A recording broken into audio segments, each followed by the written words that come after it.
14 तारीख को जितनी भी आपके यहाँ कमेटियाँ हैं ना, कमेटियाँ अंजुमन है जौनपुर में, वो अपना अपना पैड लें और लेने के बाद एक लेटर लिखें एयर इंडिया के नाम, वो ज़रूरी है, और लिख के कहें कि हम एयर इंडिया का शुक्रिया अदा करते हैं कि उन्होंने ये कदम उठाया कि हिंदुस्तान में दिल्ली और लखनऊ से डायरेक्ट परवाज़ नजफ़ के लिए चला दी, ताकि इंशाअल्लाह आने वाले ज़माने में परवाज़ में इजाफा हो, कमी ना हो।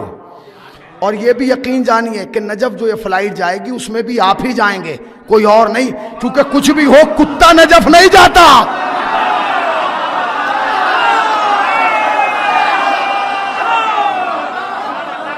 हाँ हाँ, जरूरी है भाई ये भी।